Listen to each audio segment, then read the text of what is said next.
What's up guys, it's Joe from the AKURO pod. Hope everyone's doing well today and is hyped and ready for the content we'll be sending your way very soon.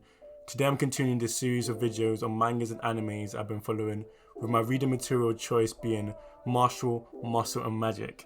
I'll be doing a little overview, discussing the themes that makes it such an enjoyable series, as well as looking at some of the standout characters.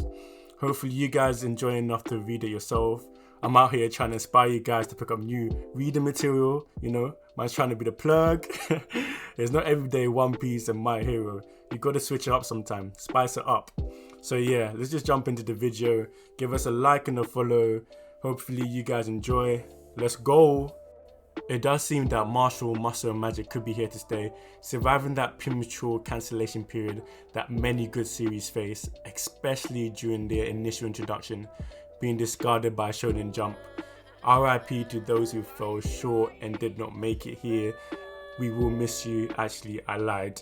We'll probably forget about you, but it is what it is. But at least we can get excited about those who did make the cut. For example, the recent release of notable mangas that have the potential to be long-lasting hits, such as Time Paradox Ghostwriter and Undead Unluck. Martial, Muscle and Magic has probably surprised me the most, and 24 chapters in, I'm really excited to see where this series goes. It's one of those series that can easily be slept on, and probably wouldn't gain mass appeal straight away. It's largely comedic based, and it's about an overpowered protagonist that does not fit into the structure of the world as a non-magic user. You're probably thinking, that's kind of a simple storyline, and I would definitely agree with you, but it's really carried well by engaging characters and a unique world. This is held together by a simple-minded anti-protagonist of sorts. As he does not fit the mold we usually see, he lacks that motivation or enthusiasm for things outside of his interest of maintaining a peaceful life as well as muscle growth, which obviously is very important.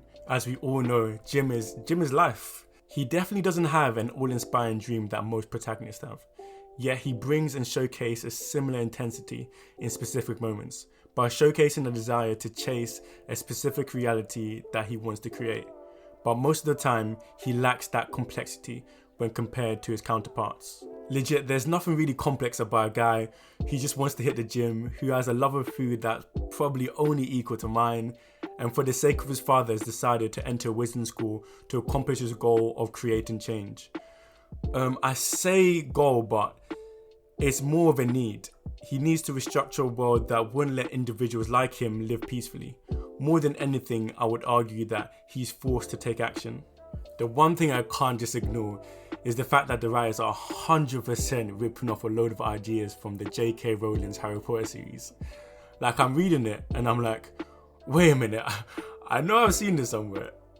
Like, they've even legit got characters that use magic abilities rocking scars. Like, that's what signifies that they can use magic. All I know is Voldemort must have been very active in this universe, moving very recklessly. But these scars obviously don't have the same significance. They're mainly used, as I said before, to determine those with magical ability as well as their magical potential. But still, I don't think I can just let this slide. Let me give her a quick call. Let me give JK a quick ring.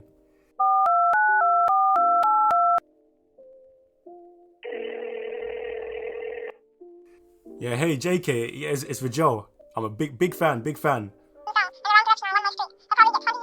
I know it's weird because you don't even know me and man's ringing you on a private number. To be honest, I can't even tell you where I got your number from, but I do have news for you that I know you need to know. Yeah, these guys from Japan, they're definitely copying your ideas. I know, I feel the same way. That's why I felt responsible and I had to hit you up as a true fan. Nah, it's cool. We're good. Like, actually, there is something you could do for me. Maybe could I hold a milli? I can't lie, the similarities are probably the reason why I decided to read this manga anyway. I'm not doing it justice because it's not really a straight rip-off of the Harry Potter series, but I'm guessing the writers were heavily influenced by it, and since I'm a sucker for magic-related fantasy series, I'll let it slide. Plus, JK ain't trying to pay me for helping her. Hey, don't judge me guys, I'm just trying to secure the bag. So about the main character, Marsh is definitely an odd individual. The majority of the time he doesn't even know how to open a door. The number of doors that this guy has actually broken is getting problematic. If you're a door, be warned, Marshall would definitely not rest until he sees you suffer. And if you're a friend, make sure you take all the doors down if Marsh is coming over, or you might just have to hold a big L.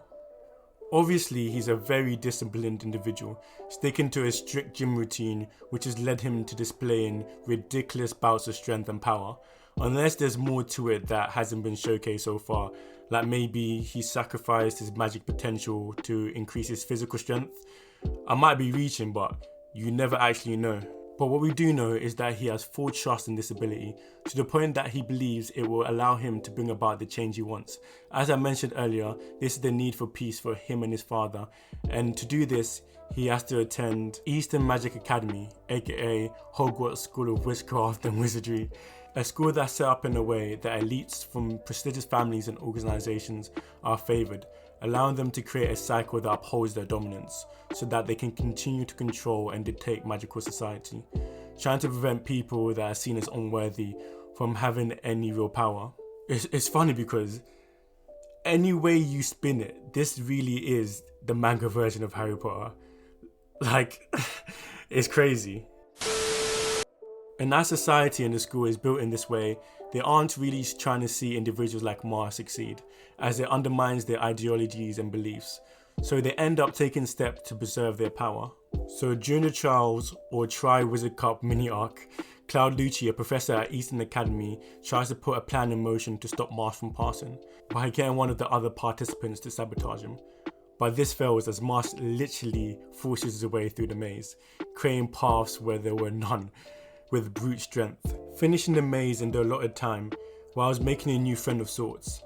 Lemon, who was meant to stop Marsh from finishing, feels remorseful for her involvement, as he helped her get through, leading to her confessing.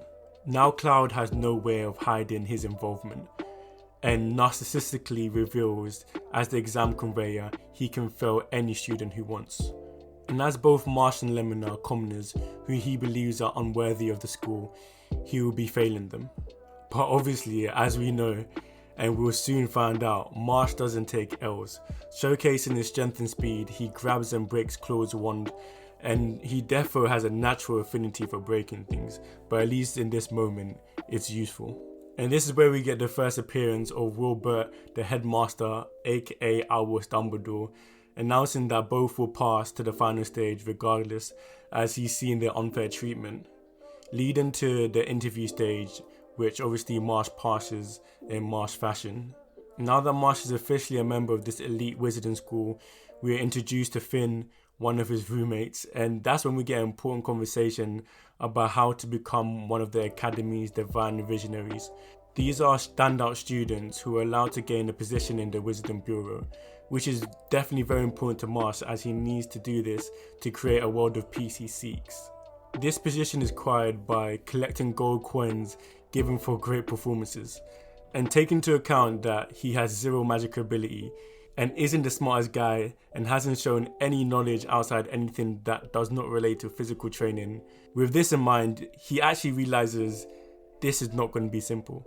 But as we've seen so far, Marsh doesn't take L's, and we are definitely not sleeping on his chances of making it to the top.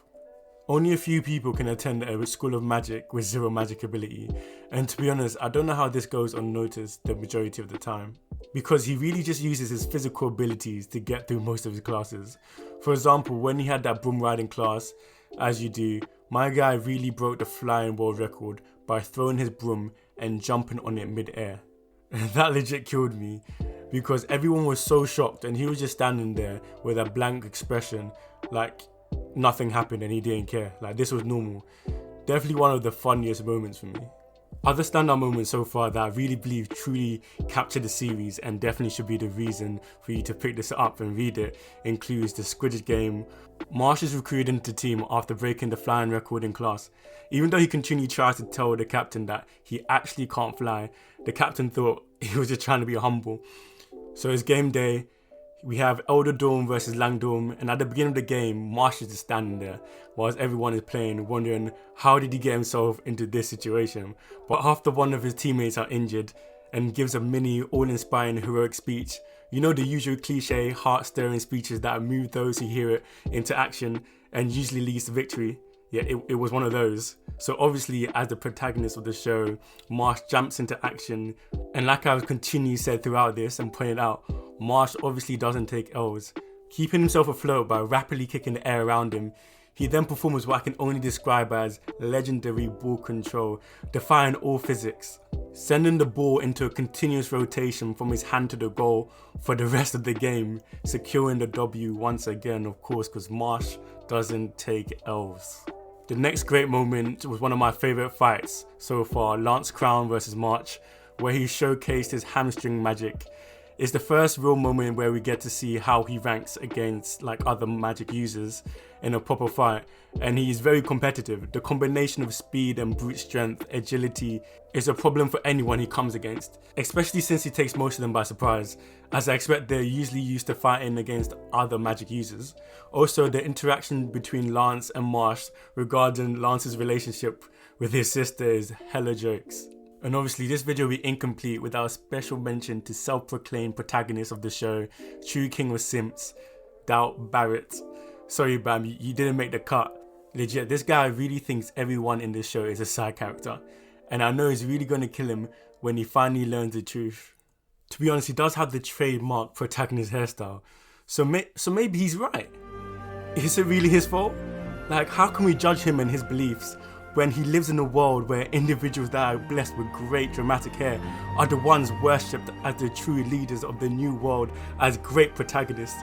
We shall not blame this young man and his understanding. We shall not laugh at his misfortune, as we are also to blame for pushing the agenda that grey hair is what defines a character who stands above the rest. So yeah, so far I've been really enjoying this series. I don't want to get my hopes up too much, as it's still early in its development. Especially in recent chapters, it's been hinting at interesting angles and approaches it might take. We just have to wait and see what's going to happen. So for the moment, I'm definitely going to be keeping this in my reading roster. So yeah, that's about it guys. Hope you guys enjoyed the video. As always, look out for more content that's coming your way. Like, subscribe and support the channel. I'll catch you guys in a bit. Peace.